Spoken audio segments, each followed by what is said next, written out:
Good evening, everybody. Welcome to Brianna's Place. And I am Brianna, obviously. And I welcome you to the 2025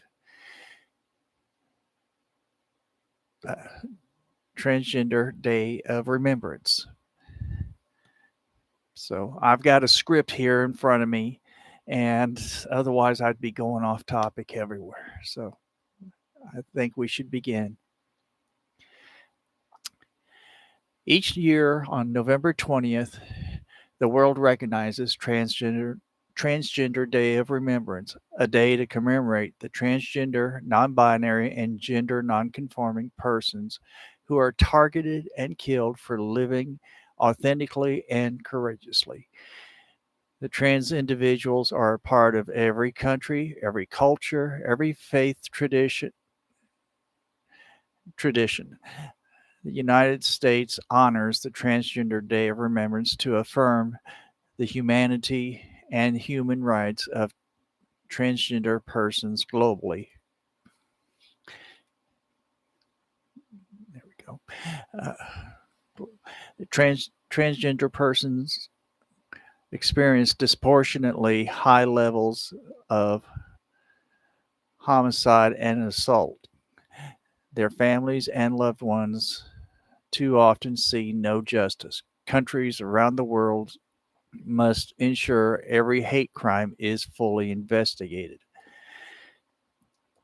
This year, we're recommitted ourselves to ensuring acceptance and support.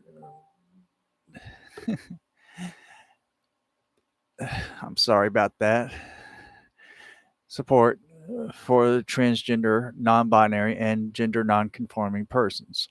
It's every it's everyone's responsibility to ensure trans persons can live full lives of dignity without fear of violence or harm. Until then, we will continue to speak loudly and clearly to end transphobic violence and homicide. The transgender community has faced and continues to face incredible adversity. Tonight, we come together to remember those we have lost, and we also reaffirm our commitment to creating a world where everyone, regardless of gender identity, can live free from discrimination and violence. Transgender Day of Remembrance is not just about mourning, it is also about resilience, strength, and power of unity. Each of us plays a vital role in fostering a society that values diversity and cherishes every individual's right to live authentically. So let us use this time together to reflect, to remember, and rekindle the flames of empathy that fuels our dedication to supporting the transgender community.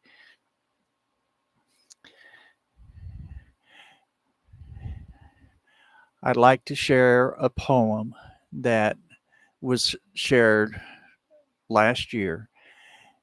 The poem I'll share tonight is titled A Message for Trans Kids by trans author Keath Silva. It's a powerful reminder to the resilience and hope that sustains our community. A message for trans kids. There are many who have come before you. We are shining bright. We're holding in our warmth. We are working to make the world a place where you can smile, live, and play and celebrate. Until then, tend the flame of who you are in your wild creative hearts. Find us and those who walk beside you. Together we will overcome. The world needs your life. And I will be placing a link in the description where you can see this and others uh, poems by Keath Silva. It reminds us to, the poem reminds us of the courage of those who came before us, the strength of those who walk beside us now, and the brightness of generations to come. Together, we carry the flame of authenticity and love, even in the face of loss. At this time, I'm going to read the names of those who were taken from us here in the United States. There are 31 deaths in the United States and 200 worldwide. And the source that I'm using is Trans Lives Matter. And I'll put a link in the description for you to look at the list. Uh, as I read each name, I'll be lighting a candle in their memory. Tiara Love Tori Jackson.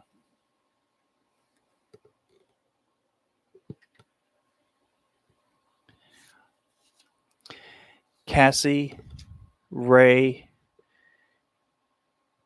K. Holmes. And I apologize if I get some of these names wrong. Onyx Cornish.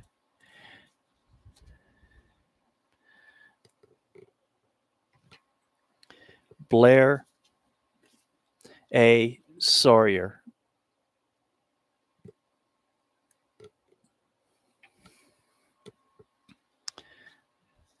Rosa Machuca.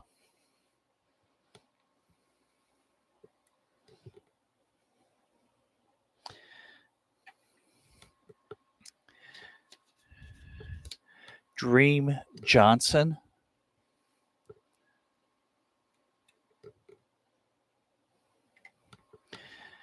Kamora Woods.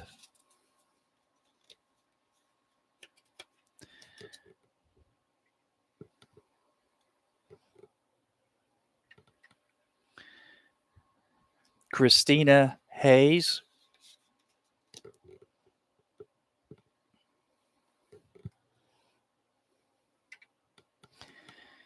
JJ Godby.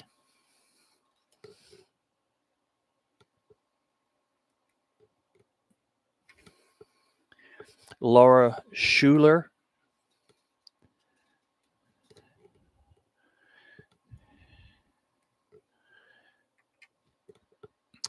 Jonathan Joss.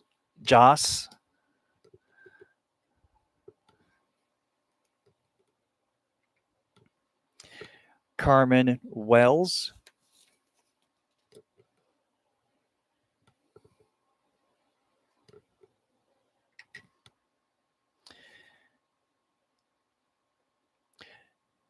Shai Parias Dupree.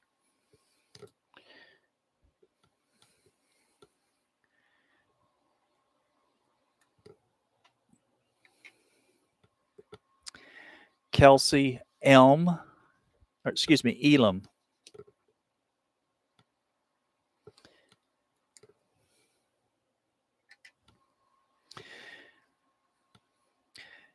Kaitoria Lacynthia Banks, also known as Kai.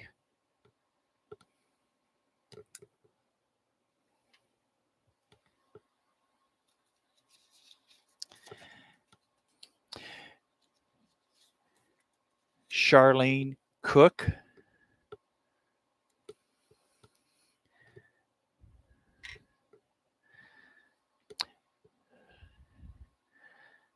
Linda Moran.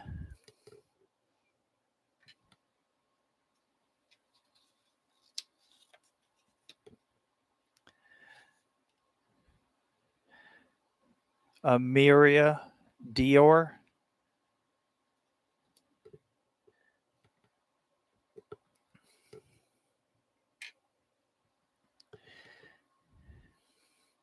Ariana Johnson,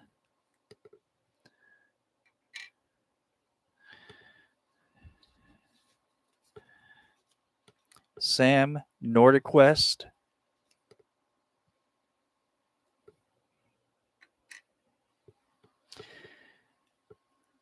Tahiri Broom,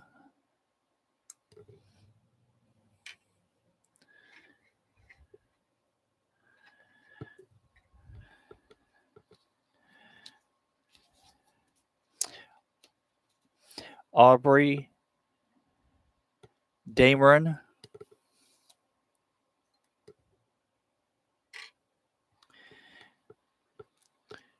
Johnny Adamo,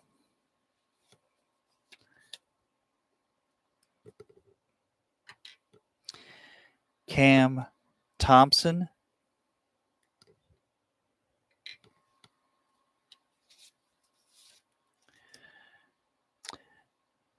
Relissa Wright,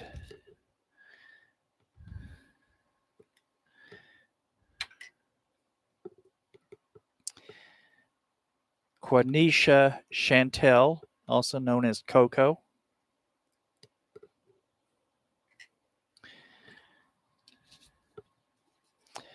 Kayla Jane Walker,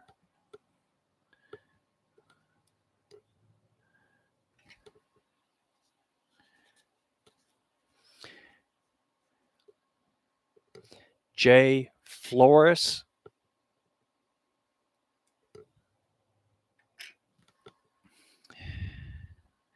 San Coleman,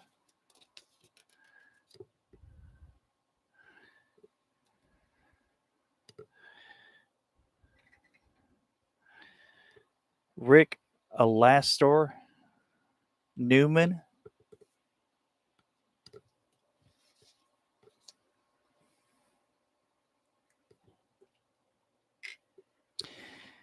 and Hani Walker.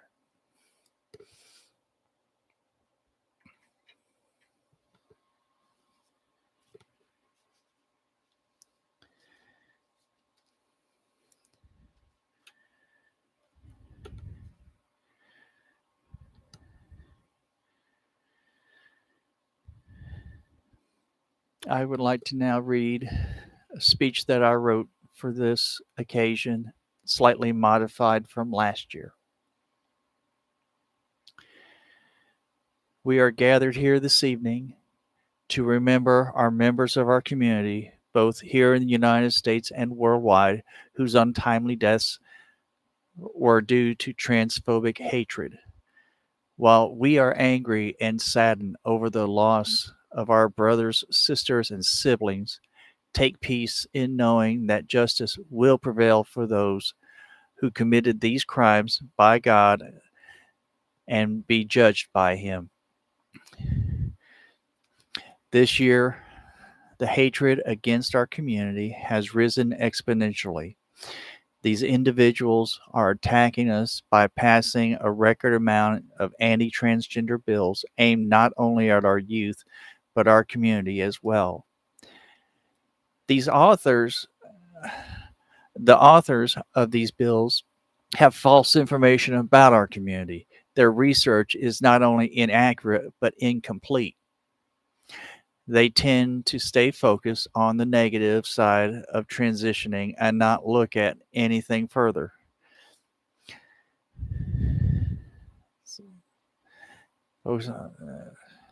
Things like drugging our youth with dangerous drugs like puberty blockers and butchered surgeries, and creating bathroom bills against our community. These politicians have no idea of who and what we are. Excuse me.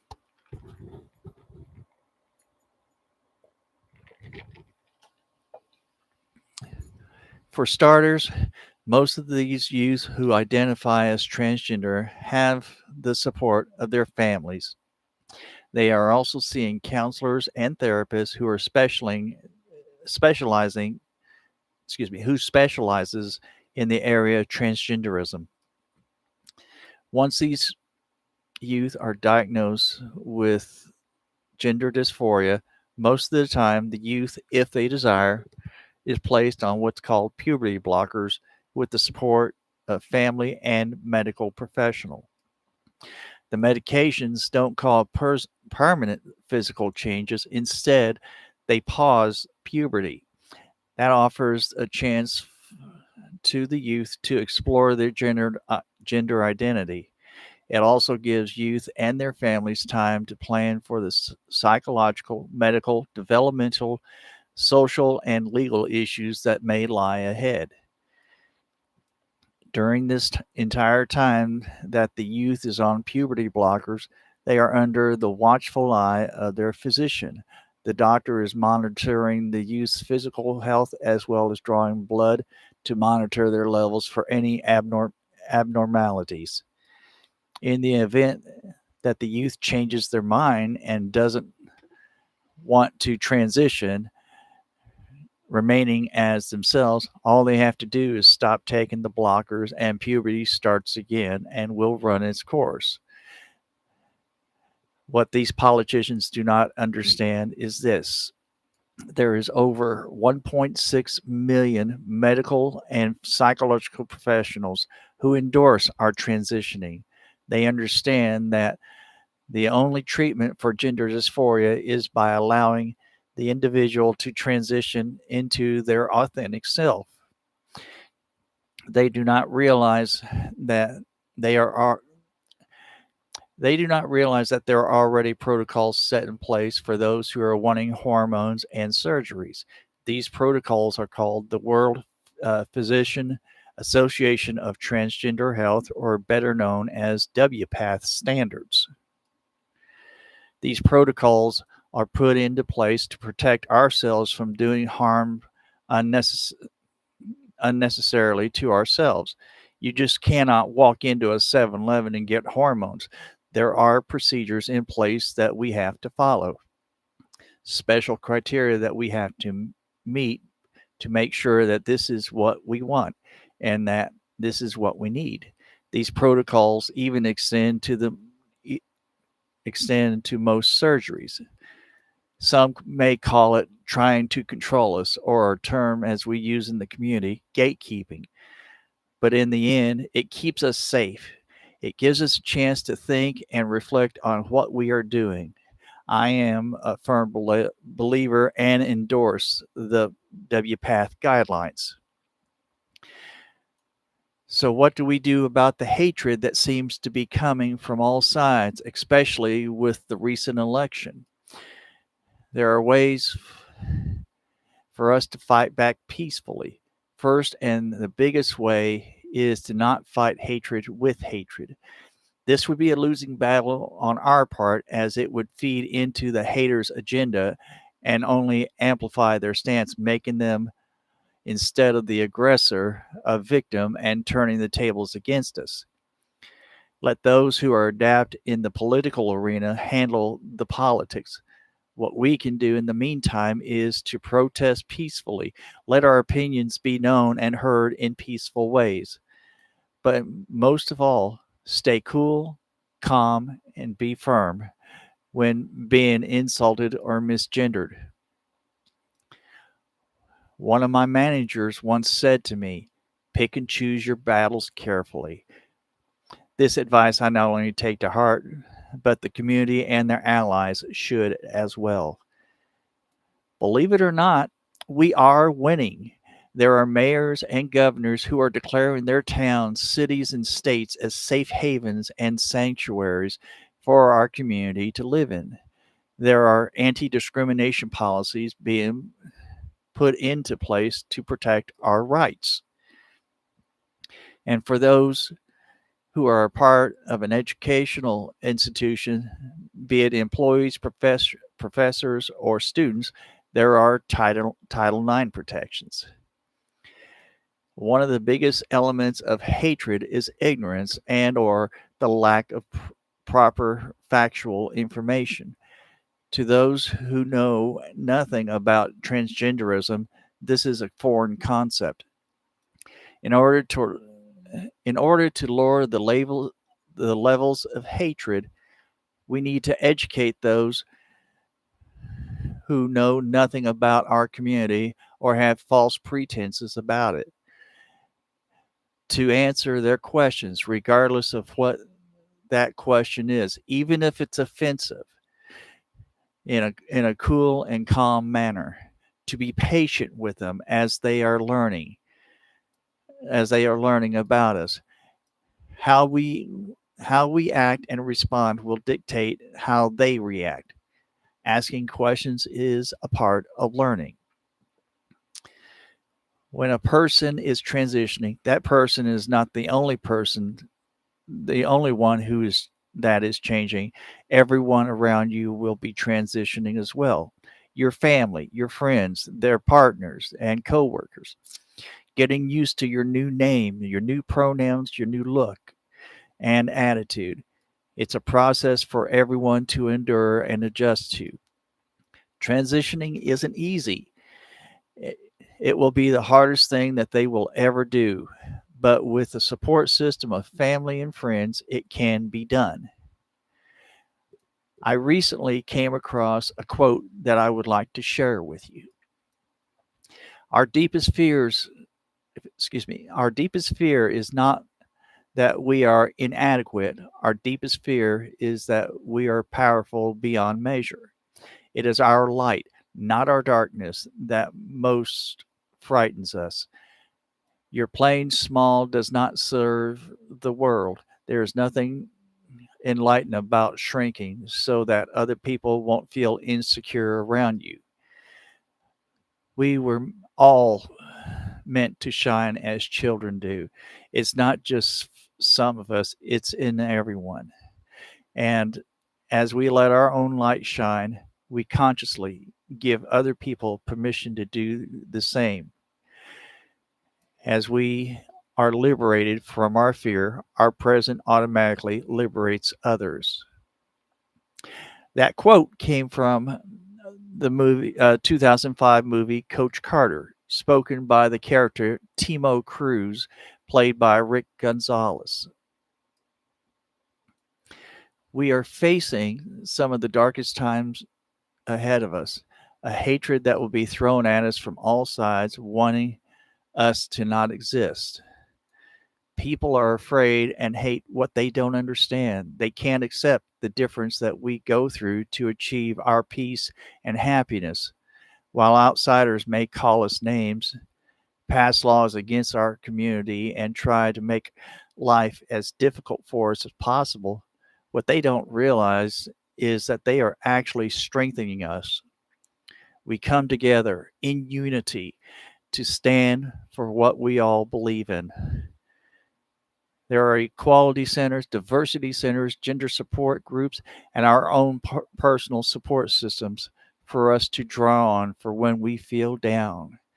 We also have our friends, people whom we call brothers, sisters, and siblings that are there to offer a kind word and an ear to listen to you and arms to give you a hug, not only for support but love, to remind one another that you are not alone.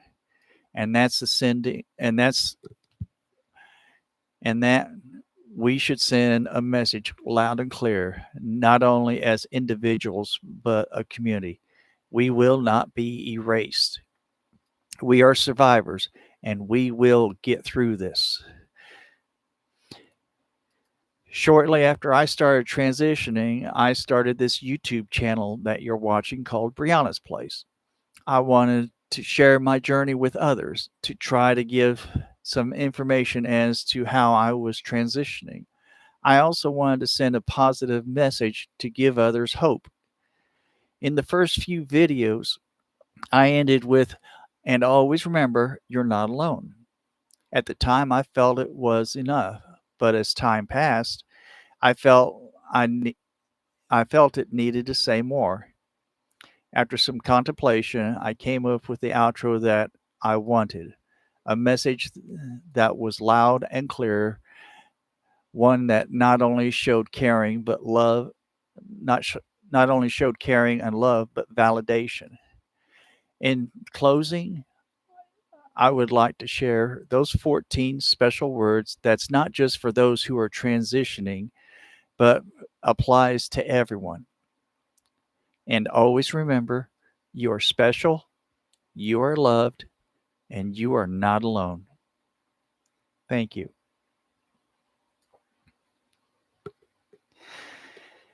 If you are in need of help or support, please reach out to someone you trust who is close to you, or a support hotline like the Trevor Project, which I'll be putting that information in the description. Trans Lifeline or 988, the National Suicide and Crisis Lifeline. In closing, tonight solemnly reminds us the importance of standing together to work towards equality, justice, and respect for all. If tonight moved you to be more involved in your support of the LGBTQ plus community, we hope that you will consider uh, joining an equality center, diversity center, or organization such as PFLAG.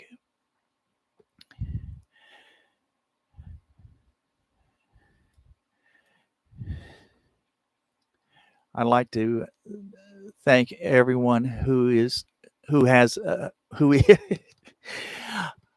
I want to thank everyone who has shown up for this live video and watch the rebroadcast later on.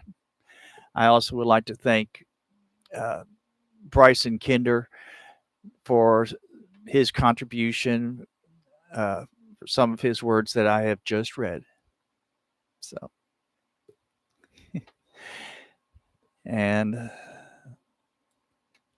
that's it.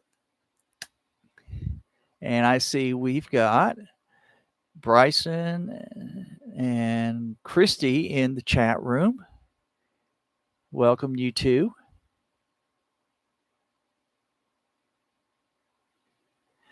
Anyways,